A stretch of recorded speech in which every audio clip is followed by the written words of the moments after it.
박수하십시다.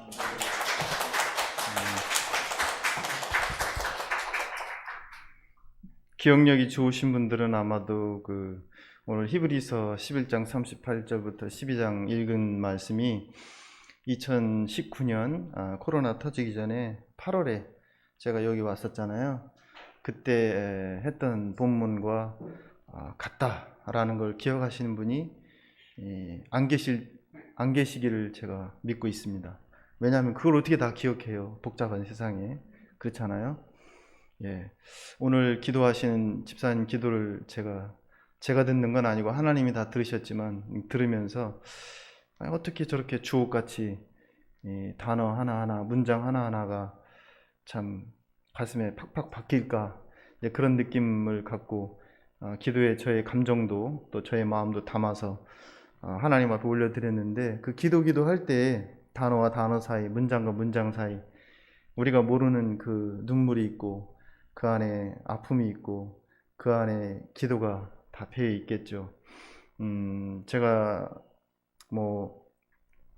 이 말씀을 좀 나누기 전에 동영상을 하나 준비를 했는데, 동영상을 볼 때에 그냥 겉으로 드러난 것만 보지 않았으면 좋겠습니다.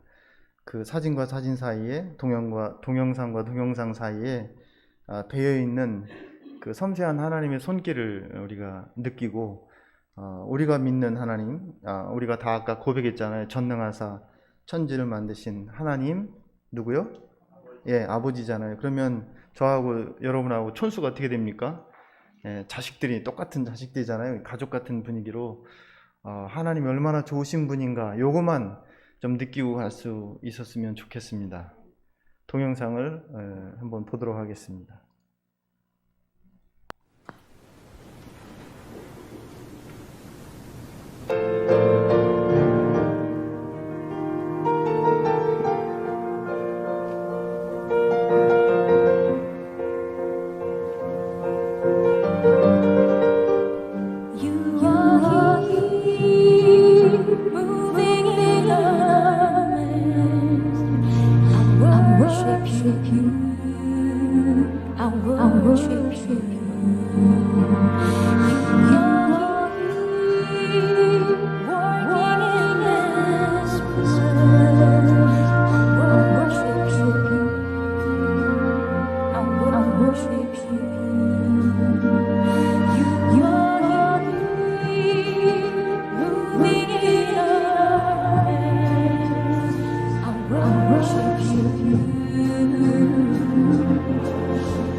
멈추시지 않네. 하나님은 새 일을 하시네. 비록 내게 보이지 않아도, 비록 내게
잠시 기도하겠습니다. 하나님,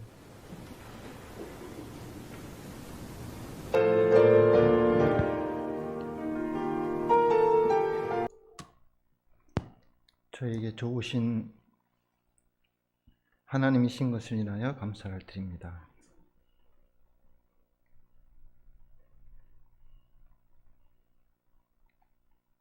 주님은 쉬지 않고 일하시며 자녀들에게 상상 이상의 좋은 것들로 채워주시는 하나님이신 것을 믿습니다. 지금은 어렵고 길이 안 보이고 상황이 매우 불확실한 상황 가운데 있을지라도 하나님 우리에게 더 좋은 것으로 예배하시는 우리 아버지이신 것을 고백합니다. 오늘도 성령님을 의지합니다. 주님 인도하시고 가르쳐 주시고 이길 힘 주셔서 하나님 앞에 영광 돌리는 저희 되게 해 주옵소서. 예수님의 이름으로 기도합니다. 이 학년이 올라갈수록 눈물이 많아지는 것 같아요. 그래서 될 수 있으면 좀 감정을 많이 좀 붙잡으려고 애를 쓰는데 쉽지가 않습니다. 더군다나 오늘 이렇게 우리 큰나무교회에 좀 1년이 좀 넘었나요? 2019년 8월에 제가 왔으니까 그 이후에 히브리서 11장 40절에 대한 2탄의 간증. 왜냐하면 우리 성 목사님 친구가 저 만나면 항상 하는 얘기가 있어요. 선교사로 오면 설교하면 안 돼. 간증해야지. 설교는 내가 잘하잖아. 친구니까 그런 얘기 하죠. 그 틀린 말이 아니고요. 또 어느 교회 가든 선교 보고 하러 왔지 설교하러 온 건 아니잖아요. 반응을 안 하시네요. 아무튼 하나님 은혜 주시는 만큼 가겠습니다. 아멘. 네. 오늘 그 성경 다 가져오셨죠? 잠깐 한번 제가 하고 싶은 말을 한번 하겠습니다. 11장 40절 이렇게 펴 보시면 성경에 이렇게 기록되어 있습니다. 하나님이 우리를 위하여 더 좋은 것을 예비하셨은즉 이렇게 되어 있습니다. 설교 제목이고요. 저의 간증이기도 하고요. 그런데 이걸 보면서 제가 묵상을 이 히브리서 말씀을 우리 현지 성도들에게 창세기부터 시작해서 계시록까지 다 이렇게 장별로 끝났고 그 계시록 강해가 끝나고 난 다음에 어디로 가야 합니까? 어떤 부분을 설교를 해야 합니까? 했을 때 히브리서 11장으로 하나님께서 저를 돌리셨고 11장에 나오는 그 많은 믿음의 영웅들이 있지 않습니까? 이 말씀을 가지고 인물 중심으로 가인의 제사부터 가인과 아벨에서부터 시작해서 지금 쭉 가가지고 사사시대를 지나가지고 그 열왕시대에 왔는데 다윗과 사울의 관계에 있어서 그가 아둘람 굴에 있을 때에 3번 죽일 수 있는 기회가 있었잖아요. 그 원수인 또 장인어른인 자기의 선임자인 그리고 자기의 원수인 자기를 죽이려고 쫓아다니니까 그럼에도 불구하고 다윗은 그렇게 하지 않았죠. 3번씩이나 기회가 있었음에도 불구하고. 왜냐하면 하나님이 기름 부은 사람이니까 손을 대지 않았죠. 그것에 대해서 사울이 말하죠. 너는 반드시 큰 일을 할 것이다. 너는 반드시 승리하고 위대한 일을 하나님 너를 통해서 하실 것이다. 이런 말을 사울의 입을 통해서 다윗에게 이런 말을 선포하게 합니다. 이제 그래서 2021년을 우리 선교지에서의 주제가 너는 반드시 큰 일을 행하리라. 반드시 이길 것이다. 하는 이제 이 말씀을 가지고 설교를 계속 이어오는 그런 과정입니다. 그런 가운데 제게 주신 말씀이 바로 이 히브리서의 말씀이 또 와서 또 제 마음에 딱 걸린 거예요. 이게 뭐냐면 하나님이 우리를 위하여 좋은 것을 예비하셨은즉. 그래서 우리 큰나무 교회 오는 성도들이 이 말씀을 가슴에 담고 갈 때 어디에 예를 들면 더 좋은 것에 우리가 집중할 것이냐 아니면 더 좋은 것에서 하나 더 올라가서 우리에게 집중할 것이냐 아니면 그 단계에서 좀 더 올라가서 하나님이 라는 부분에서 멈출 것이냐. 오늘 이 말씀 가운데 간증 가운데 선교 보고 가운데 하나님께 집중했으면 좋겠습니다. 그런데 감사한 것은 더 좋은 것을 우리에게 주실 때 그 좋은 것이 또 좋은 것에 집중했다고 해서 우리 신앙이 좀 저차원 단계이냐? 그건 아니죠. 왜냐하면 사람을 통해서, 만남을 통해서 하나님은 그런 좋은 것들, 동영상 보셨잖아요. 제가 2019년 여기 왔다가 가고 난 다음에 한 해 동안에 코로나가 가장 심할 때였습니다. 필리핀에. 많은 선교사님들이 재정이 어려워서 이렇게 고국으로 돌아가는 분도 있고, 또 중국에서 많은 선교사님들이 이렇게 뭐라고 합니까? 추방 명령 떨어져서 필리핀 쪽으로 이렇게 많이 들어오시는 선교사님들 제가 볼 수가 있었어요.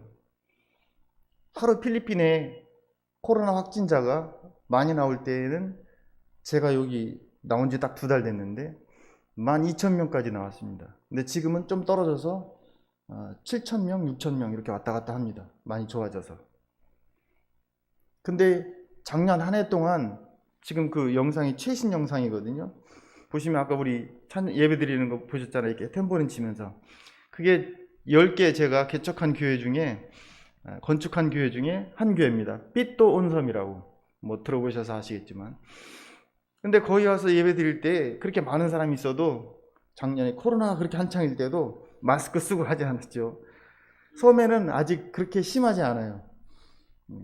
갔을 때 그냥 마스크 벗고, 성도도 마스크 벗고 찬양하고 통성으로 기도하고 그래도 아무 문제가 없었어요. 그리고 한국에 나올 때 2달 전에 나올 때 그냥 나올 수가 없어요. 현지에서 코로나 테스트를 받고 음성 판정을 받았다는, 그러니까 아무 병원에 가면 안 되고 국가에서 지정한, 즉 한국 대사관에서 이 병원에서 받은 것만 유효하다고 한 그 병원에 가서 음성 판정 받은 그 증명서를 제출을 해야만이 출국할 수가 있습니다. 그리고 인천공항에 그거를 제출해야 입국가 가능합니다. 그리고 시설에 가지 않고 자기 원하는 곳에서 2주간 자가격리를 할 수가 있습니다. 그래서 2달 전에 나오는데 비행기를 탔는데 400명에서 한 450명이 탈 수 있는 비행기입니다. 필리핀 항공인데 우여곡절 끝에 정말 탔습니다. 오죽했으면 제 막내가 하나님이 우리를 정말 기적 가운데 이렇게 인도하신다고 간증할 정도로 비행기를 탔는데 그 큰 비행기에 저하고 우리 막내 아들하고 그 다음에 우리 뒤쪽에 한국 사람 1명, 3명 탔습니다. 승무원들이 더 많아요. 공항에 내렸어요. 인천공항이 항상 북쪽이잖아요. 얼마나 사람이 많습니까? 출국장, 입국장 할 것 없이 딱 도착했는데 그 큰 공항에 보통 에스컬레이터를 타면 사람들이 막 달리기 하듯이 뛰듯이 그 이미그레이션 통과하려고 빨리 통과해서 빨리 나가려고, 사랑하는 사람들 만나려고 막 뛰잖아요. 근데 아무도 없어요. 저하고 우리 아들하고 그 뒤에 있는 한국분하고 3명이 그 큰 공항을 나와서 지나가는데 그 통로, 큰 통로가 아무도 없는 거예요. 저만치 보니까 테이블에 앉아있는 사람들이 마스크를 쓰고 이렇게 앉아있어요. 그 밤중에 다 우리를 위해서 그 많은 스태프들이 앉아가지고 테이블마다 체크하는 거예요. 다 뭐 문제가 없는지. 저는 그렇게 생각했습니다. 정말 이렇게 어려운 때, 힘든 때 이렇게 생각하는 것보다 좋은 쪽으로 이렇게 생각을 했어요. 하나님께서 딴 때는 안 그랬는데 이번에 참 코로나 와중 가운데 교회를 3군데나 건축했다고 하나님께서 이렇게 위로를 해주시는구나. 나라에서 많은 이렇게 훌륭한 좋은 분들을 다 보내서 열이 나는지 발열 체크하고 손에 이렇게 소독약도 다 뿌려주고 그리고 통과를 다 하고 나가니까 이제 그 바깥에 정부에서 온 사람이 차를 대기시켜 놓고 있는 거예요. 그것도 그냥 차가 아니라 저 앰뷸런스 같은 거 있잖아요. 그래서 그걸 타고 숙소 있는 데까지 구별로 다 나눠집니다. 이 사람은 어디로 가고 다른 비행기에서 도착한 사람도 있을 거 아니에요. 또 이 사람은 어디 비행기로. 내리자마자 기다리지 않고 저는 바로 타고 신길동 근처로 오니까 그 대림 성모병원 있지 않습니까? 그게 딱 차를 갖다 놓고 그리고 거기에서 이 코로나 테스트를 또 하는 거예요. 얼마나 감사합니까? 그것도 무료로. 필리핀에서는 한 사람당 5,000페소, 거의 15만 원 정도를 주고 테스트를 받아야 되는데, 그러니까 우리 둘 테스트 받는데 30만 원씩 들었잖아요. 한국 돈으로. 근데 한국에서는 다 공짜잖아요. 얼마나 감사합니까? 저희 건강을 혹시 어디 아픈가, 열이 나는 자는 다 체크하고. 그리고 그걸 끝나니까 어떻게 해요? 그냥 알아서 가십시오. 그게 아니라 거기서 병원에서 또 숙소까지, 주소까지 예, 앰뷸런스를 태워가지고 주소 그 집에 들어가는 것까지 다 보고 예, 그리고 이렇게 해주더라고요. 그 들어가서 2주 동안 격리를 한 거 아닙니까? 다 끝나니까 그거로 끝난 게 아니라 예, 어떻게 해요? 마지막 날, 전날, 해제되기 전날 어떻게 해요? 전화가 오는 거예요. 전날만이 아니죠. 매일매일 아침에 구청에서 전화가 와요. 지난밤에 특이사항이 없으셨습니까? 무슨 연락하는 일이 없었습니까? 어디 아프신 데는 없냐고. 오전에 체크하죠. 그 다음에 점심때 지나면 예, 전화가 직접 오후에 또 와요. 그리고 중간에 메시지로 온도가 몇 도, 그 다음에 무슨 일 없는지 메시지를 보내야 돼요. 그래서 하루에 3번씩 건강 체크를 다 해주더라고요. 마지막 날 구청에 가서 또 한 번 하고. 그래서 총 세 번을 코로나 테스트를 해서 예, 다 음성이 됐어요. 건강하다고. 참 감사하잖아요. 그죠? 예. 선교사가 나올 때마다 항상 걱정하는 것은 가면은 어디에서 묵어야 되는가? 또 나가면 계절이 맞지 않을 때 필리핀과 지금 필리핀은요 얼마 전에 이틀 전인가 3일 전에 51도까지 올라갔어요. 예. 이 뉴스 보니까 우리는 여기서 지금도 이거 한여름이라고 28도 올라가면 덥다 그러잖아요. 이거는 선선한 거예요. 필리핀에서 가장 추울 때가 몇 도인 줄 아세요? 아침에 가장 추운 날씨 일로일로에서 22도, 23도입니다. 그러니까 추워가지고 이 사람들은 잠바 입고 다녀요. 그리고 산에 사는 사람들은요 털모자 쓰고요. 그리고 다 해변이니까 밤새도록 고기 잡아야 되니까 막 털옷을 입고 나가야 돼요. 이 사람들은. 예.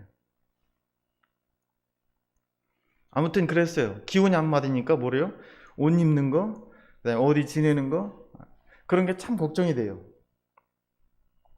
그래서 나왔는데 하나님께서 여기 신길에 있는 성결교회에서 예, 묵을 수 있도록 해주신 거예요. 규정은 딱 한 달이에요.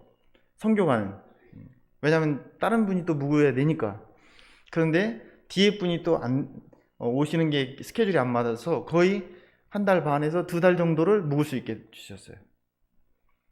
그 시간이 이제 다 돼가서 이제 딴 데로 옮겨야 되잖아요. 그런데 그쪽 교회에 목사님이 부목사님을 통해서 전화가 왔어요. 선교사님 잘 지내시냐고. 저희 교회 이번에 75주년이 됐는데 선교사님이 75주년 선교사 파송 후원을 이번에 교회에서 5가정을 하게 됐는데 선교사님이 그 5가정 중에 한 가정으로 선택이 됐습니다. 그렇게 말씀하시는 거예요. 그래서 파송식이 5월 18일인가? 지금 며칠이죠? 16일이죠. 4월 18일. 4월 지난달이네요. 그러니까 4월 18일인가 16일 날. 그날이래요. 그 주일인가 그랬습니다. 그날이. 근데 공교롭게도 그날 제가 김천의 그 시골에 아까 교회 나온 것 중에 이슬라디카냐라고 가나섬의 조그만 교회에 그 교회를 건축한 시골 교회 그 태촌교회라고 있습니다. 그 교회의 목사님이 제가 자가격리할 때부터 여기 한국에 나왔을 때부터 한번 와서 성교환신 예배를 해달라고 했던 목사님이셔요. 그래서 그분 한테 누가 되잖아요. 왜냐하면 거기 가야 되는데 거기를 취소하고 여기 후원해 준다고 여기 갈 수는 없잖아요. 그래서 제가 그 부목사님한테 그랬어요. 목사님 죄송합니다. 제가 그날 스케줄이 다 잡혀 있어서 안 되겠습니다. 어떡하죠? 그리고 나서 이제 한번 자기 담임 목사님한테 한번 말씀을 드려보겠대요. 그 다음날 전화가 왔어요. 다시 목사님이 그러시는데 참석을 못하시면 그 줌으로 지금 이 예배가 유튜브로 실시간 이렇게 방송이 되고 있잖아요. 그런 것처럼 줌으로 그날 파송식에 시골에서 참여하는 것으로 해서 저희가 파송하도록 하죠. 그렇게 말씀을 하시더라고요. 몇 시냐고 예배가. 그래서 2시인데요. 오후 예배. 그랬더니 그 목사님이 계시다가 아이고 우리도 파송 예배가 2시인데 어떡하죠? 그래서 줌도 안 되는 거예요. 그러면서 그 부목사님 말씀하시기를 이번에는 좀 안 되겠네요. 그렇게 해서 이제 끊었어요. 그리고 이제 일주일이 지났죠. 예. 뭐 잊고 있었어요. 왜냐면 뭐 이제 더 이상 어떻게 할 수 있는 방법이 없으니까. 그래서 제가 거기 가서 내려가 있는데 전화가 온 거예요. 주일 전에 목사님께서 기도를 하시는데 자꾸 이렇게 마음이 걸리시더래요. 한쪽에. 생각해 보세요. 75주년 된 교회예요. 신길의 교회 하면 여기 우리는 예성이잖아요. 여기요. 그죠? 근데 거기는 기성이에요. 기독교에 대한 성교학이요. 신길교회 하면 유명해요. 제가 이 교회 이름을 밝히겠습니다. 왜냐면 뻥치는 게 아니라는 것을 근거로 삼기 위해서. 신길성교회는 굉장히 큰 교회예요. 그렇잖아요. 흔히 속되게 말해서 저 말고도 후원하려고 하면 해외 선교위원회에 이런 선교사님을 좀 추천해 주십시오. 저희가 좀 후원하길 원합니다. 그러면 줄 서 있어요. 그렇잖아요. 근데 저같이 보잘것없고 내세울 것 없는 이런 사람을 그 큰 교회 목사님의 마음에 기도할 때 이게 걸리게 하시고 생각나게 하시고 그랬다는 거예요. 그래서 전화가 왔어요. 목사님, 그 부목사님이 저희 담임 목사님께서 줌도 안 되고 파송식 참석도 안 되니까 그러면 녹화를 해가지고 영상 녹화를 해서 보내주면 그걸로 저희가 파송하는 걸 하겠습니다. 세상에 하나님이 그렇게까지 배려를 해주시는가 너무나 감사하고요. 고맙고요.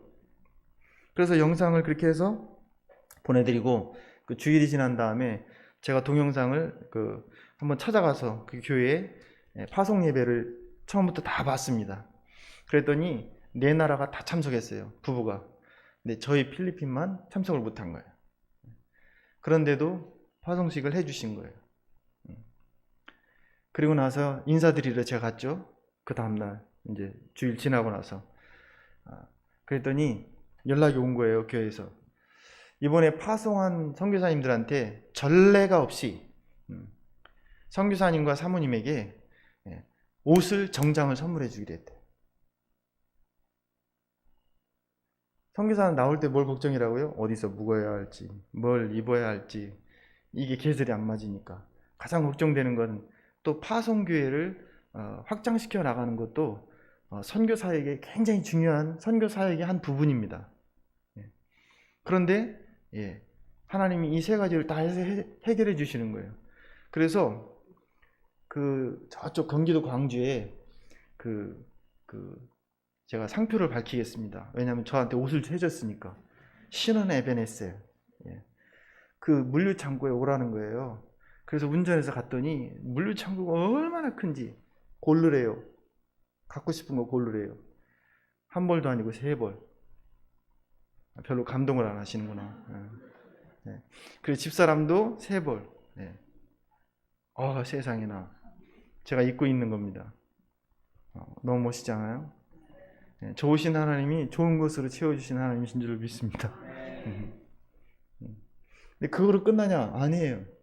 교회 갔더니요, 지하로 선교사님 참 지하에 좀 내려가서 볼 게 있습니다. 그러더니 지하실에 창고에 보니까 속옷이 굉장히 쌓여 있는 거예요. 이거 원하시는 만큼 가져가실 수 있는 만큼 가져가서 선교지에 우리 성도들에게 전도용으로 또 선물용으로 사용하셔도 됩니다. 국내에서 쓰는 거 말고 외국에서 쓰는 걸 전제로. 그래서 그걸 헌신해 주시는 거예요. 그래서 그거를 몇 박스를 가져다가 지금 붙이려고 다 준비해 놓고 있습니다. 현지인들에게 나눠주려고. 따라합시다. 하나님은 좋으신 하나님. 네, 그렇게 어려운 가운데에도 지난 한 해 제가 말씀드렸잖아요. 제가 2019년 왔을 때 간증했죠. 하나님이 우리 선교지의 땅이 선교센터 땅을 1,500평을 하나님 허락해 주신 것까지 간증했습니다. 기억이 안 나시는가 모르겠는데 기억나죠? 어떻게 하나님이 공급해 주셨는지. 근데 그곳에 교회가 완공이 됐습니다. 예. 이제 학교 건물도 2층, 아까 조감도 나왔잖아요. 2층 중에 1층은 다 후원이 돼서 1층이 거의 지금 마무리가 돼가고 있고, 이제 2층은 채워가야 합니다. 하나님이 다 채우실 줄로 믿습니다. 중요한 것은 오늘 말씀 읽은 것처럼 하나님은 우리를 위하여 더 좋은 것을 예비하셨은즉, 그런데 우리가 좋은 것에 머물러서는 안 되고 그 좋은 것을 주신 좋으신 하나님께 집중할 수 있어야 됩니다. 한 단계 더 나아가서 우리는 하나님께 집중할 뿐만 아니라 우리를 위하여 더 좋은 것을 예비하셨은즉 이라는 그 단어에서 그 다음 단계가 뭐가 있다는 것을 우리가 직감할 수 있어야 됩니다. 즉 우리가 좋은 것을 받았고 좋은 하나님을 믿고 있다면 예비하셨은즉 그 다음 단계로 가야 합니다. 우리가 아니면 그들로 온전함을 이루지 못한다고 한 부분이 있습니다.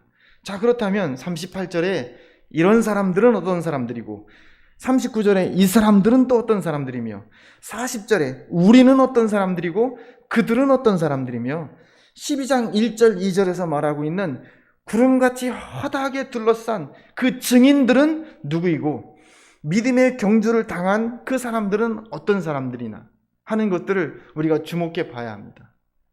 다시 말해서 좋은 것을 받았고 좋은 하나님을 믿는 단계에서만 머무를 것이 아니라 그 좋으신 하나님이 어디를 바라보고 있고 어떤 마음을 가지고 어떤 관심을 가지고 어디를 향하여 가고 계신가 하는 부분들에 대해서 주목하며 나의 시선도 그분이 바라보는 시선을 향해서 같이 바라보고 그분이 마음이 머무는 곳에 우리도 같이 마음이 가야 하고, 그게 12장부터 시작해서 13장까지로 우리가 계속 이어져야 그게 진정한 주님의 제자고 하나님이 원하시는 사람인 줄로 믿습니다. 아멘. 그래서 제가 아까 우리 친구 성 목사님이 이걸 설치했으니까 이거 하기에 답답하면, 설교하기에 답답하면 마스크를 벗어도 된대요. 근데 제가 안 벗겠다 그랬어요. 왜냐하면 참 감사한 게, 생각해 보세요. 이거 마스크를 씀으로 인해서 저희 단점이 다 가려져요. 팔자주름도 안 보이고, 그 다음에 이제 이렇게 막 점 같은 게 많이 생겨요. 배옷 같은 피부는 옛말이에요. 우리 성 목사님이, 그리고 뒤에 있는 박사모님이 간증할 수 있어요. 여의도 교회 있을 때 제가 얼마나 잘 나가는 사람이었는가. 성 목사님 나한테 늘 그렇게 조심했어요. 너 조심해라. 여자 조심해야 돼. 늘 그랬어요. 왜냐하면 워낙 그 배옷 같은 피부와 그 어떤 그 카리스마가 뿜뿜 풍겨져 나왔기 때문에 인기가 대단했습니다. 오죽했으면 여의도교회 그 청년 담임 목사님이 저한테 빨리 결혼하라고 막 그랬겠습니까? 여러분은 별로 감동이 안 올 겁니다. 왜냐면 그때 당시에 얼마나 잘 나갔는지 모르고 그러니까.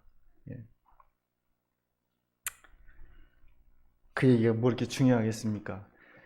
제가 마스크를 쓴 이유는 다른 게 아닙니다. 저를 주목하지 말고 마스크 속에서 들려나오는 하나님의 음성에 주목했으면 하는 마음 때문에. 얼굴이 뭐가 중요합니까?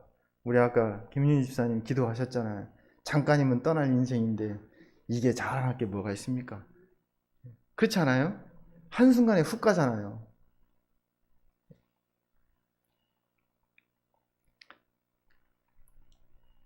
제가 이 부분을 좀 잠깐 나누겠습니다.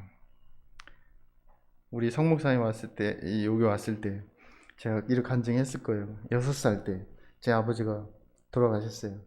지금도 겨울만 되면 눈이 내리는 겨울을 이렇게 잊혀지질 않아요. 왜냐하면 제 아버지 상해 나가는 그때가 눈이 무릎까지 쌓여가지고 상해 나가는 그 길을 바라보면서 그 어린 6살 나이에 울었던, 눈물을 흘렸던 그때의 생각이 지금도 잊혀지질 않아요. 산골에서 태어났죠. 6학년 때 버스를 처음 타봤어요. 초등학교 졸업할 때. 이게 얼마나 꼴짝입니까? 어디냐고 물으신다면 아낙네들이 콩밭 매는 칠갑산 아시잖아요. 진짜 꼴짝이 좀 꼴짝이에요. 오죽했으면 제가 결혼했을 때 저희 집사람이 시댁 인사하러 가는데 도로가 신장로 비포장도로였어요. 농부의 자식, 가난한 집안, 흙수저입니다. 아니, 요즘의 말로 똥수저라고 말할 수 있죠. 저한테는 10대의 그 헤어짐, 아버지의 헤어짐은 이 작은 아버지의 핍박으로 인해서 아버지가 가지고 있는 모든 걸 다 빼앗기고 가족들이 다 흩어질 수밖에 없었어요. 그래서 제가 14살 초등학교 졸업하고 처음 시작한 게 부여의 과자 공장, 빵 공장에서 빵 굽는 일을 했었어요. 뭐 그런 얘기를 다 할 수 있는 시간은 아닙니다. 근데 그 헤어짐 때문에 저는 더 좋은 만남으로 하나님이 인도하신 걸 저는 간증하고 싶은 겁니다. 그때의 헤어짐, 그때의 아픔, 그때의 눈물이 없었다면 제가 서울로 올 이유도 없었겠죠. 서울로 가는 이 손자에게 배고플까봐 찐결 한 5개 찧어서 손수건에 싸서 신장로에 서울 가는 버스 타는 손자에게 할머니가 들려준 그 계란 5개는 그 온기는 아직도 잊혀지질 않아요. 이 간증은 제가 많이 했었던 간증이고, 왜냐하면 그 사랑이, 그 할머니의 사랑이 지금까지 저를 어떻게 하면 붙들어주는 힘이었는지도 몰라요. 서울에 와서 말할 것도 없죠. 뭐 고생 안 해본 게 어디 있겠습니까? 뉴욕제 가에서 빵집에서 빵을 나르고 음식을 배달하는 일들을 했죠. 그러면서도 낮에는 일하고 밤에는 늘 공부했어요. 그때 만난 친구가 옆에 있는 우리 성종성 목사입니다. 그때 헤어짐이 없었다면 이 친구를 만나지 못했겠죠. 이 친구의 만남을 통해서 그때 20살 때였는데 20살, 21살 요때 이 친구의 소개로 제가 인생에 있어서 최고의 만남을 갖게 됐습니다. 그게 바로 하나님과의 만남이고 예수님과의 만남이었습니다. 헤어짐이 있다고 그래서 흙수저라고 해서 절망할 게 아니라 그 헤어짐과 절망의 그 긴 터널의 끝에 좋은 만남을 예비하시는 분이 있다는 것, 난 여러분들에게 간증하고 싶습니다. 힘들고 희망이 보이지 않지만 포기하지 않고 그 길을 인내로 경주해 나갈 때 하나님께서 1986년 예수님을 만나게 했고 금식성회 가운데 하나님께서 성령의 충만한 은혜를 받게 하고 완전히 내 삶을 뒤집어 놓으신 것을 볼 수가 있습니다. 그때 가장 내가 걱정했던 게 뭐냐면 학업에 대한 걱정이었습니다. 어떻게 이 학업을 계속해 나갈 것인가? 그리고 나의 진로는 과연 어떤 진로를 향해서 나가야 되는가? 또 젊은이의 문제는 군대는 그러면 가야 되는데 군대는 어떻게 어디로 가야 하는가? 그때 당시에 뒷 배경이 없으니까 자랑할 게 아무것도 없으니까 내세울 게 아무것도 없으니까 하나님밖에 없는 거예요. 나는 그것도 너무 감사해요. 지금도 마찬가지예요. 저는 옵션이 없습니다. 선택이 없습니다. 제2 선택지가 없어요. 딱 하나밖에 없어요. 하나님밖에 없는 거예요. 하나님 없으면 나는 땡, 끝! 아무것도 아닌 거예요. 난 그게 너무 감사해요. 내가 선택지가 있었다면 아마 오늘 히브리서에서 말하고 있는 것처럼 그 누군가가 이스라엘 백성들이 광야에서 돌아갈 고향으로 돌아갈 수도 있었겠죠. 나는 돌아갈 곳이 없는 거예요. 제2의 선택지가 없는 거예요. 하나님밖에 없는 거예요. 왜냐면 배경이 없으니까, 의지할 게 없으니까, 흙수저니까, 아니 똥수저니까. 근데 하나님께서는 놀랍게 역사하시는 것이 좋으신 분이라 교회에서 제가 느낀 게 있습니다. 여의도교회 갔더니 그 큰 교회 70만 성도라고 하지 않습니까? 근데 거기는요 출신 따지지 않읍디다. 외모 따지지 않읍디다. 저는 거기서 느낀 게 있습니다. 청년회에서 참 이게 하나님의 나라구나. 차별이 없는 거예요. 시골에 왔다고 차별하지 않아요. 못 배웠다고 차별하지 않아요. 미래가 불확실하다고 차별하지 않더라고요. 다 받아주고 다 수용해주고 정말 기도하고 눈물 흘리는 것만 집중했습니다. 하나님께만 집중할 수 있었어요. 그래서 그 모든 성전에 눈물 떨어진 것, 그 구석구석을 지금도 기억합니다. 엘리야 고지라고 하죠. 추운 겨울에 등록금이 없을 때 올라가서 부르짖었던 그 자리, 지금도 눈이 생생합니다. 그 동네 이름이 오살리잖아요. 어떻게 이름도 참 공교롭게. 거기는 가면 살아나옵니다. 죽을 사람도 오살리. 여러분 별로 감동이 없으신 것 같네.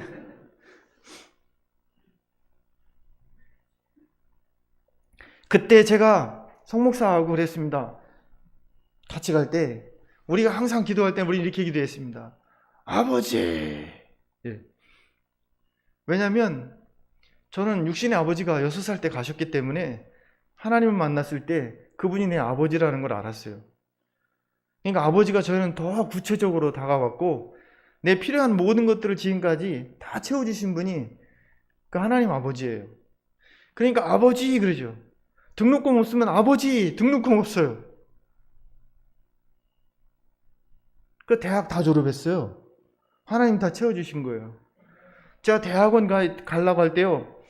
없는 사람이 또 공부는 욕심 많아가지고 대학원 가야 목사 안수 받으니까 그 대학원 등록날이 다 됐는데 하나님 집에서는 뭐 나올 가능성도 없고 어떻게 할 가능성이 없는 거야.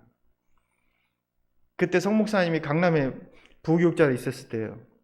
친구하고 성목사님을 통화하는데 구역 예배를 드리고 있대요. 그때 그 간증을 했나 봐요. 근데 그 중에 한 집사님이 등록금을 해주신 거예요. 그 들어갈 수 있는 등록금을.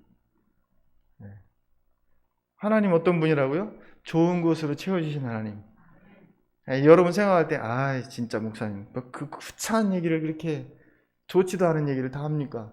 여러분은 그럴지 몰라도 저는 좋으신 하나님이십니다. 그러니까요, 배울 문제는 하나님이 다 해결해 주셨잖아요. 학업 문제 해결됐죠? 진로 문제, 성령 받고 능력 받으니까 하나님이 온 천하에 다니며 만민의 복음을 전하래요.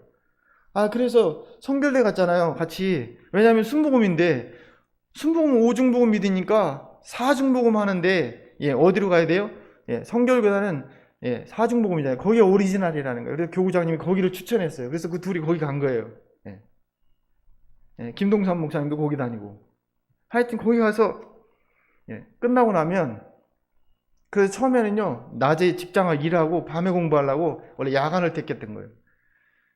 그런데 아닌 거야. 이게 공부가 안 돼. 그래서 저는 낮에 공부하기로 하고 그래서 공부하면서 끝나면 항상 올라왔습니다. 어디냐면 지금도 그 수리산 자락 학교 뒤에 수리산 있는데 그 기도굴이 다 있어요. 근데 기도굴로 가면 답답하니까 약수터가 있는데 그 약수터가 제 명당 자리예요. 거기에서 항상 끝나고 나면 거기 가서 성경 읽고 그 다음에 찬송하고 제가 다 합니다. 왜냐면 그 수리산 자락에 제가 간증했을 거예요. 그 수많은 철쭉과 그 수많은 단풍나무들과 그리고 까치부터 시작해서 참새까지 다 저희 성도였어요. 제가 찬양 인도하고 성경 봉도하고 그리고 나서 예배 끝나고 나면 약수터에서 물 마시고 도시락 싸온 거 거기서 도시락 먹고 그리고 저녁 때쯤 수리산에서 내려오면 안양 시내가 다 보여요. 손 들고 기도하죠. 하나님 온 세계 단위의 복음을 전하요. 개뿔 손에 지갑에 보면 아무것도 없는 거야. 우리 성목사도 그랬죠. 있는 거 토큰까지 옛날 토큰 있을 때 토큰까지 헌금을 다 하고 어떤 때는 걸어다니고 그래도 기뻤어요. 둘이 전철에서 복음을 전할 때 저번에 간증했잖아요. 얼마나 가난했으면 빵 하나 사가지고 빵 반쪽 쪼개서 저 친구 밥 먹고 다 밥 먹고 그래도 좋았죠. 왜? 우리에게 좋으신 아버지 그 하나님을 그때 신학도 안 했고 아는 것도 없는데 전철에 가면서 복음을 전한 거예요. 전파한 거예요. 그래서 그 마음이 지금도 변함이 없는 거예요. 삼국대에서 기도하면 호주머니는 다 비어 있어도 마음은 비전으로 넘쳐나는 거예요. 가슴이 벅찬 거예요. 이미 나는 세계를 다니고 있는 거예요. 근데 하나님은요 그 기도를 절대 잊어먹지 않으셨어요. 다 들어주셨어요. 그래서 지금 제가 선교사로 나가기 전에 안 나가본 데가 없잖아요. 진로 문제 가지고 그때 당시에 제가 항상 핸디캡이 있었어요. 친구들은 보니까 신학교 가보니까 아빠 엄마가 다 목사님이야. 어떤 분들은 다 장로님이야. 제일 안 수준 저기가 집사님들 자녀들도 와 있어요. 근데 나는 목사님도 아니지, 우리 아빠가. 장로님도 아니지, 권사님도 아니지, 집사님도 아니지, 성도도 아니지. 개뿔. 아무것도 없는 거야. 그러니까 친구들은 다 뭐 부교육자로 교육전도사로 다 나갔어. 근데 난 갈 데가 없는 거야. 불러주는 데도 없고 오라는 데도 없는 거예요. 그랬습니다. 그런데 하나님께서 지금 생각해 보십시오. 대학 졸업하고 계속 그래서 봉사했어요. 군대를 가야 되잖아요. 하나님 어떻게 해야 됩니까? 그래서 여의도교회 군성교회 찾아갔습니다. 군종하고 싶다고. 그랬더니 그것도 아무나 하는 게 아니래요. 그것도 다 라인이 있어야 된대. 근데 넌 라인이 없잖아요. 백이 없잖아요. 내세울 게 없잖아요. 그래서 그냥 갔어요.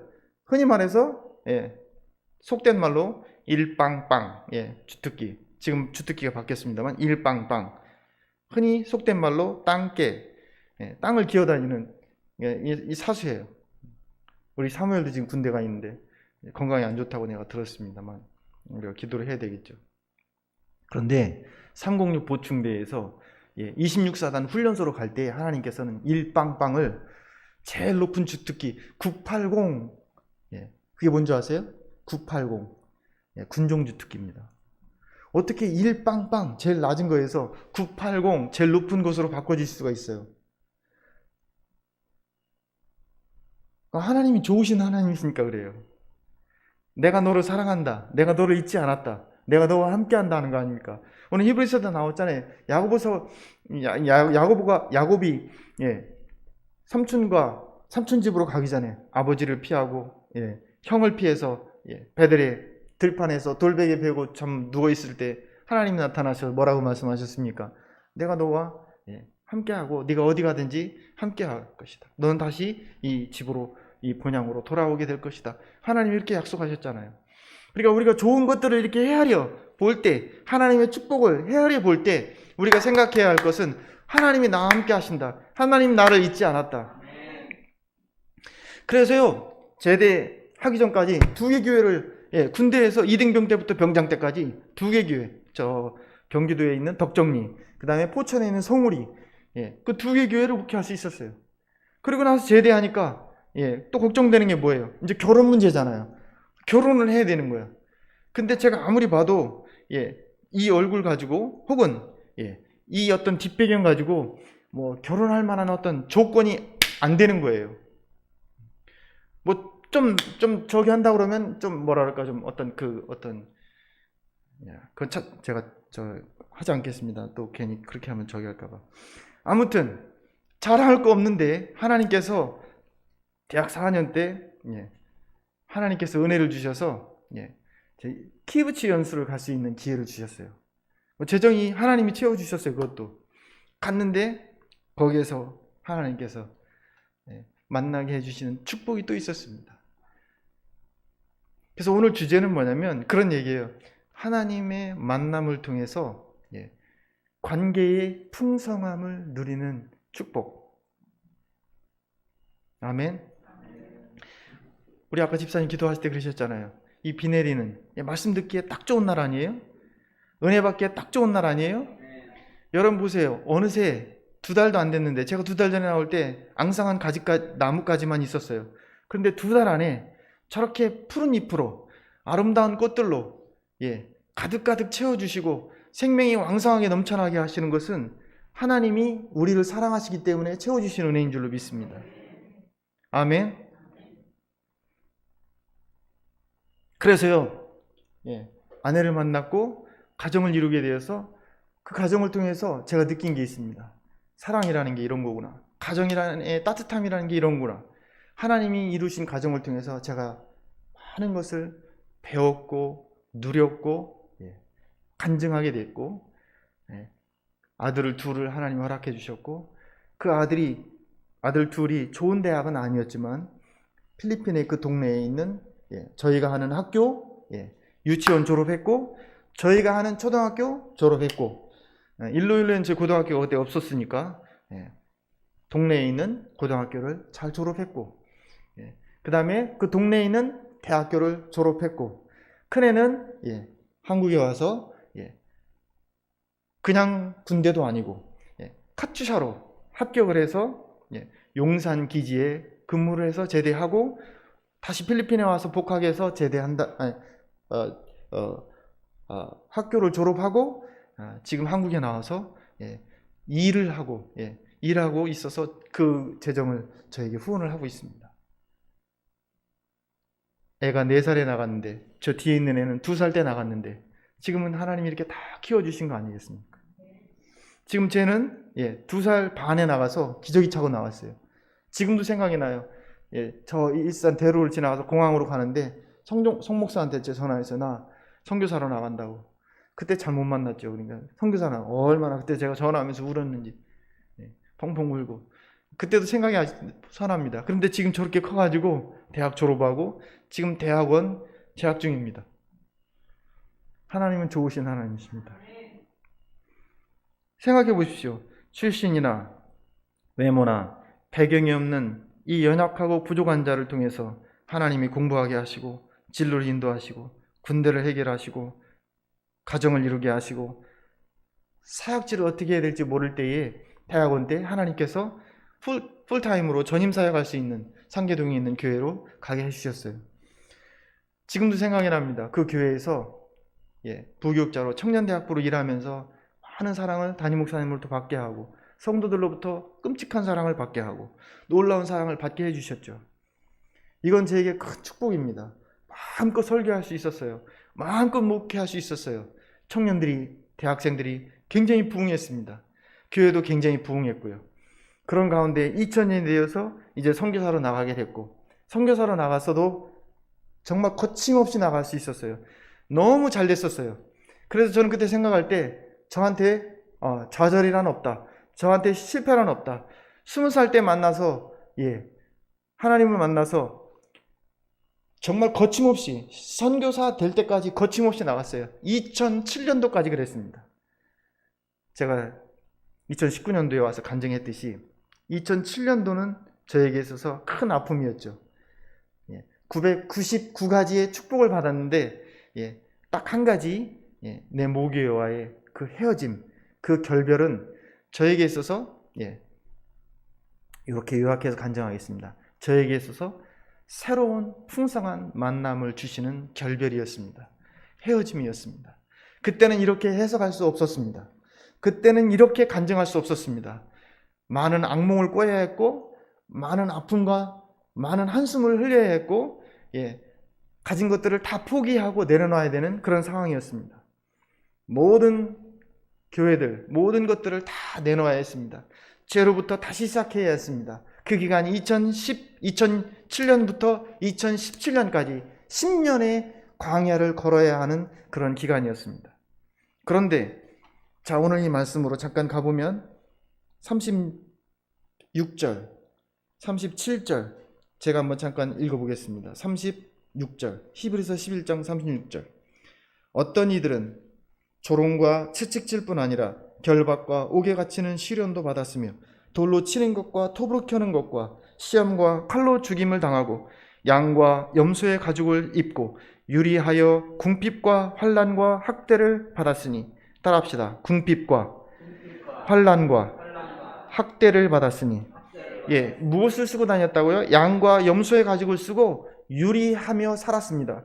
이 사람들은 소망이 없는 사람들이고 이런 사람들은 절망적인 사람들이고 이런 사람들은 사회보장을 얘기할 수 있는 그 자체가 사치스러운 이야기일 수 있는 그런 형편에 있는 사람들입니다. 제가 오늘 전철 타고 오면서 이 말씀을 다시 읽으면서 이 궁핍이라는 단어 destitute라는 것을 우리 아들한테 물어봤어요. 왜냐하면 영어를 잘 깊이 있는 부분을 모르니까 poor, 가난한 거하고 destitute하고 무슨 차이가 있냐고 그랬더니 이 막내의 얘기에 의하면 poor는 economically 좀 돈이 없는 가난함이라면 이 destitute라는 것은 뭐냐면 그 이하, 즉 바닥, 더 이상 뭐 예를 들어서 경제적인 뿐만 아니라 상황적인 거 모든 면에 있어서 절망적인 상황이라는 그것이 바로 궁핍입니다. 당시에 이 사람들이 바로 그런 사람이었어요.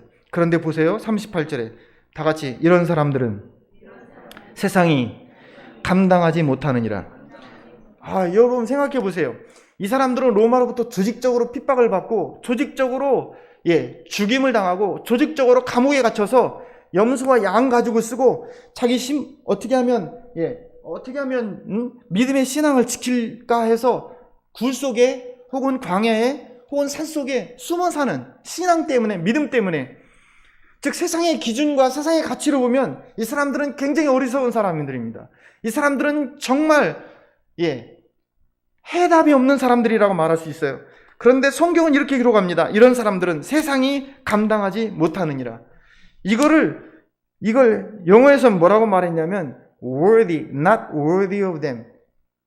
오히려 이 사람들이 이 세상에 가치를 두지 않았어요. 즉 세상은 저 사람들을 버렸지만 이 사람들은 세상을 버렸대요. 세상에 가치를 두지 않았대요.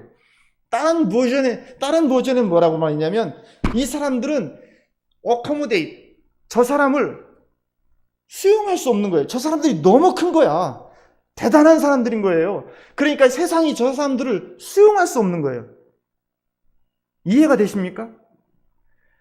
즉 세상 앞에 우리가 너무 작은, 정말 메뚜기 같은 존재가 아니라, 거인 앞에 메뚜기 같은 존재가 아니라 믿음의 거성들이에요. 이 사람들은 세상이 가치가 없는 거야.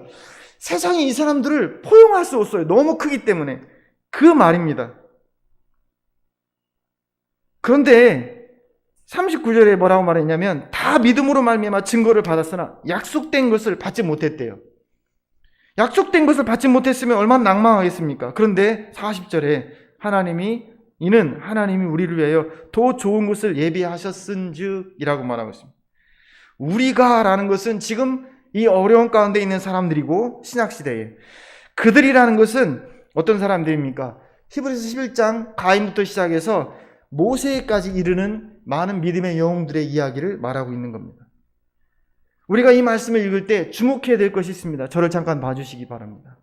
하나님은 구약에만 역사하신 하나님, 신약에만 역사하신 하나님이 아니라 지금도 아브라함과 이삭과 야곱과 요셉을, 모세를, 열왕들을, 선지자들을, 예언자들을, 사사들을 사용하신 그 하나님은 오늘도 살아계셔서 우리와 함께 하시고 지금도 쉬지 않고 역사하신 하나님이신 것을 믿습니다.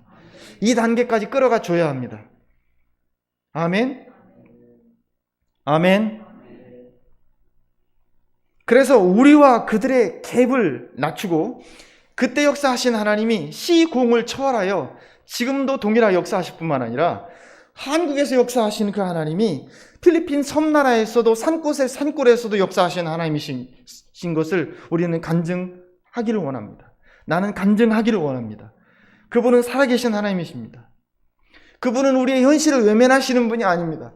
우리의 고통과 눈물을 모른다 하시는 분이 아니라는 거죠. 한번 보세요. 그분이 고통과 저기를 몰랐다면 아담과 하와가 에덴에서 쫓겨나갈 때 가죽 옷을 입혀주셨겠습니까? 옷을 입혀줄 정도로 섬세한 배려심이 있으신 분이에요. 살인자인데, 죽어마땅한 자인데 죽음을 두려워하는 가인에게 이마에 표를 주었잖아요. 제가 2019년 얘기했잖아요. 그게 바로 뭡니까? 하나님의 배려와 하나님의 은혜인 겁니다. 그렇잖아요. 사람들이 다 죄를 지어서 하늘과 땅에 죄로 가득했는데 다 물로 심판하면 끝나면 됐어요. 한 번에 끝낼 수 있어요. 그런 전능하신 하나님이에요. 그런데 120년 동안에 걸쳐서 산 위에 방주를 만들게 하신 하나님은 어떤 하나님이에요? 120년을 우리한테 기다리셨다는 얘기 아닙니까? 저는 계시록을 강의하면서요, 놀란 하나님의 은혜를 느낄 수 있었어요. 그게 뭔지 아세요? 7 인을 떼실 하나님, 7 대접을 엎으실 때, 7 나팔을, 7 번개를. 왜 7입니까? 왜 그걸 나눠요? 한 번에 끝내버릴 수 있잖아요. 그냥 다 끝낼 수 있어요. 단 한마디면 돼요. 세상을 다 끝낼 수 있어요. 그런데 7 인을 떼시고, 7 인봉을, 7 스크루를, 그 다음에 또 뭡니까? 7 대접을, 7 나팔을, 7 썬더, 그러니까 번개를. 왜 이렇게 다 나눠서 이렇게 심판을 조각조각 나누십니까? 그게 바로 저는 이렇게 해석하고 싶어요.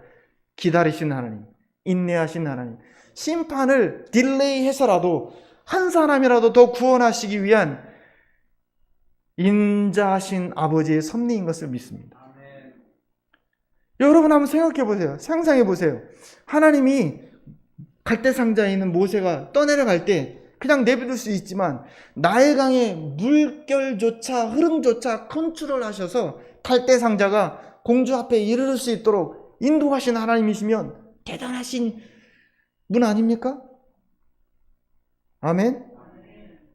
모세가 궁중에서 나올 때 누구는 살인을 해서 도망갔다고 말하지만 히브리서는 믿음으로 공주의 아들됨을 거절하고 하나님 백성과 함께 고난받기를 기뻐하면서 그리스도를 위해서 해받기를 기뻐하면서 나갔다고 그의 행동을 믿음이라고 정의하고 있습니다.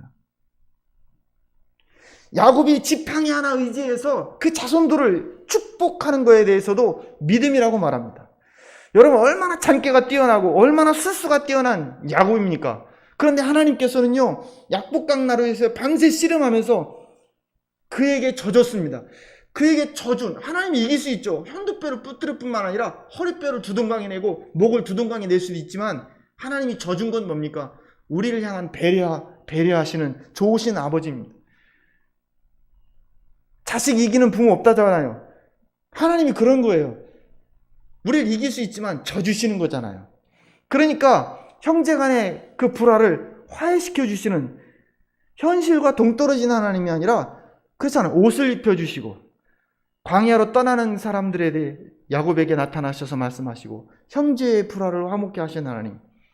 이 5월을 마무리하면서 저는 이 큰나무 교회에 여러분들이 지금은 작은 묘목일 수도 있고, 그리고 그 아직 숲이 이루어지지 않은 황량한 곳에 혼자 서 있는 나무같이 느껴질지언정 하나님께서 저는 이 시간에 주시는 어떤 보냄받은 자로서 여러분에게 축복하고 선포하기를 원하는 것은, 부모와 자식 간의 그 관계가 안 좋은 분이 있다면 회복이 되는 역사가 있기를 바랍니다. 부부관계에 있어서 뭔가 소원한 부분이 있다면 그 부분도 하나님이 회복해 하실 줄로 믿습니다. 왜냐하면 좋으신 하나님과의 만남이 우리에게 있었잖아요. 그 예수 그리스도의 생명이 우리에게 넘쳐나고 있잖아요. 하나님이 우리를 위하신다는데, 여기 보세요. 하나님이 우리를 위해 더 좋은 것을 예비했다는데, 로마서에 하나님이 우리를 위하신다는데, 그럼 환난이나 핍박이나 어떤 것이라도 하나님의 사랑에서 우리를 끊을 수 없다고 했는데, 그렇잖아요. 그렇다고 하면 그 만남으로 인해서 우리에게 흘러온 하나님의 풍성한 생명이 옆에 있는 파트너에게, 남편에게, 아내에게, 그리고 내 자식들에게, 그리고 또 다른 많은 사람들에게 선한 생명의 풍성한 영향력으로, 마치 겨울에 앙상한 가지가 하나님이 햇빛을 놓으시니까, 바람을 풀어놓으시니까 꽃이 피고 새싹이 나고, 그리고 그 꽃이 떨어지면 열매가 맺히는 것처럼, 나태주 시인의 고백, 제가 2019년 왔을 때 말했잖아요. 그 대추 한 알, 그 빨간 대추 한 알이 거저되었겠느냐?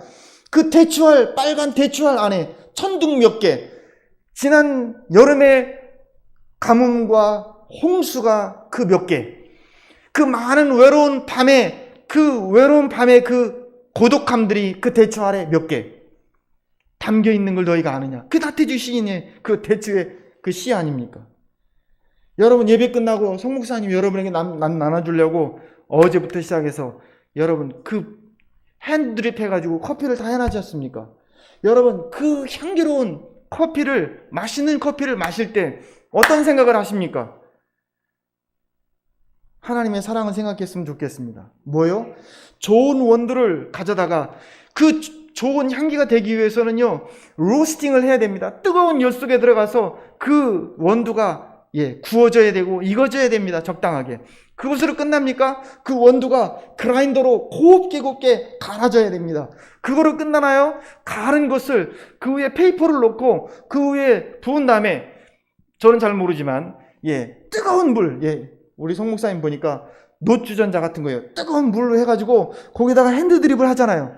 뜨거운 물을 통과해야만이 여러분의 손에 한 컵 주어지는 그 향기로운 핸드드립 커피가 되는 겁니다.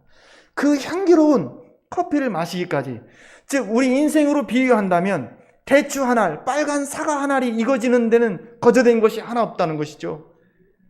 그 향기로운 커피 한 잔이 내 손에 주어지는데 거저진 것이 없다는 거죠. 다른 말로 하면 오늘 이 아침에 비오는 분위기 있는 멋진 이 날을 내가 누리고 있는 것은 그냥 주어진 것이 아니라 하나님이 어제 쉬지 않고 밤새 준비하신 멋진, 짜잔, 내가 너를 위해서 이런 거 준비했어, 짜잔, 서프라이즈. 하루하루를 열 때 하나님께서 이렇게 짜잔 하시는 놀라운 역사 경험하시는 저와 여러분이 되었으면 좋겠습니다. 저는 오늘 이 말씀을 맺히면서 결론을 이렇게 맺어보고 싶습니다. 요거. 자, 따라합시다. 믿음의 주요, 온전케 하시는 예수님만 바라보고. 자, 꼭 기억하십시오. 저를 보십시오. 히브리서 12장 1절 1절 다 읽었으니까 이제 시간이 좀 지났습니다만 이제 마무리하겠습니다. 결론을 맺겠습니다. 믿음의 주요, 온전케 하시는 주를 바라보고 나가시기를 바랍니다. 왜요? 그분이 어떤 분이기 때문에요? 믿음의 주요, 온전케 하신다는 게. 이거를요, 한국말을 읽으면 잘 이해가 안 되는데요. 영어를 읽어보면요, 굉장히 쉽게 이해가 잘 될 수 있게 해놨어요. 제가 영어를 잘해서가 아니라 이해를 돕기 위해서 하는 거니까 꽃같게 생각하지 않았으면 좋겠습니다. 여기 영어 보니까 뭐라고 되어 있냐면 이렇게 되어 있어요. 그분이 어떻게 되어 있냐면 Fixing our eyes on Jesus, the pioneer and perfecter of faith. 믿음의 pioneer, 즉 개척자예요. 믿음의 시작하신 분이에요. 그리고 perfecter, 믿음을 완성하신 분이에요. 예수님이 어떤 분이라고요? 믿음의 시작하신 분이에요. 창시자예요. 그리고 믿음의 결론, perfecter, 완성하신 분이에요. 그러면 우리는 누굴 봐야 돼요? 예수님 봐야 돼요. 우리가 온전해질 수 있는 게 뭐예요? 여기 보세요. 40절에 보세요. 우리가 아니면 그들로 온전함을 이루지 못한다 그랬어요. 제가 잘 몰라가지고 성목사님한테 지난주에 전화를 했어요. 전철 타고 가다가 성목사님, 나 원어 사전이 없으니까 더 좋은 것이 원어에 어떻게 나왔냐고 물어봤어요. 성목사님이 원어 사전을 찾아가지고 보니까 크리톤 T라고 돼 있대요. 그게 헬라어로 크리톤 T. 그러면 생각할 때 더 좋은 것이라고 하면 이것과 이것을 비교했을 때 비교급으로 말할 수 있잖아요. 근데 아니에요. 크리톤 T. 따라합시다. 크리톤 T. 난 잘 몰라요. 우리 성목사님 찾았으니까 뭐 맞겠죠. 크리톤 T라는 것은 완전한 거예요. 비교급이 아니라 절대급을 말하는 거예요. 우리가 한글로 그냥 편의상 더 좋은 것이라고 말했지 이것과 저걸 비교할 차원이 아니에요. 완전한 거예요.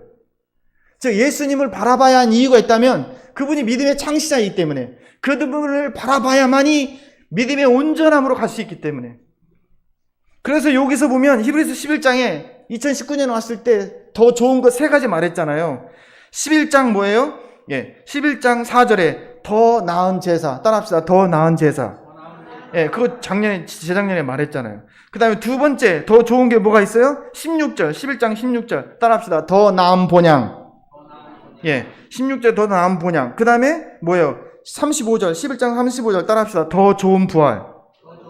이 세 가지예요. 더 좋은 제사, 더 좋은 부활, 더 좋은 나라. 누가 준비한 거예요? 예전에 예수님 오시기 전에는 짐승의 제사를 했어야 돼요. 예수님 오시지 않았으면 지금도 우리는 양과 염소를 잡아가지고 피가 가득하도록 여기에서 제사를 드려야 돼요.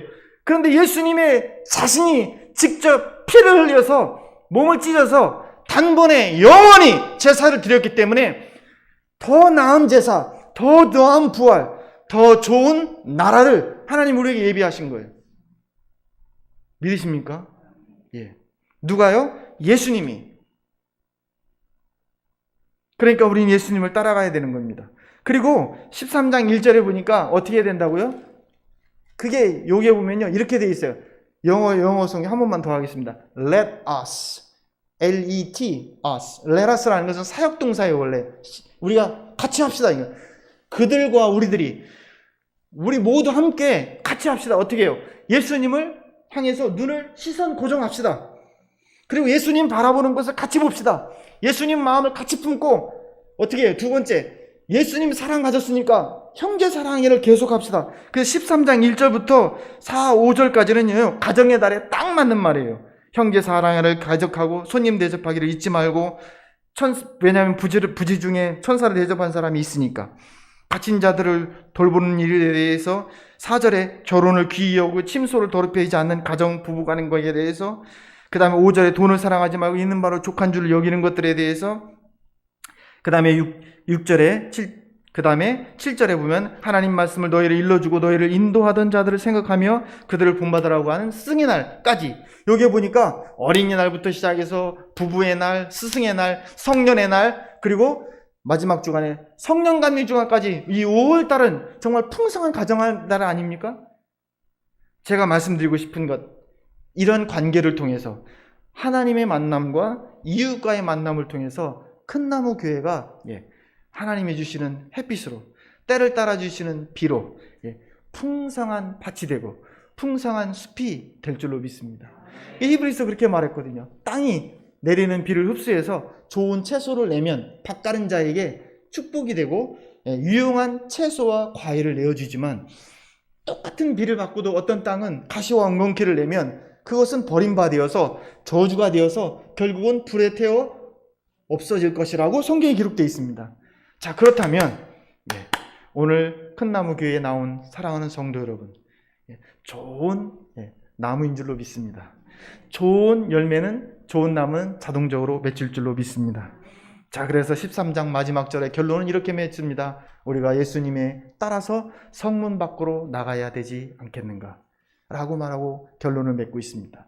우리는 우리의 세이프티 존을 벗어나서 성문을 열고 주님이 가신 고난받으신 그 길, 십자가를 지고 나도 따라가려고 하는 그 단계까지 나가야 이게 참 제자이고 하나님이 원하시는 사람인 줄로 믿습니다.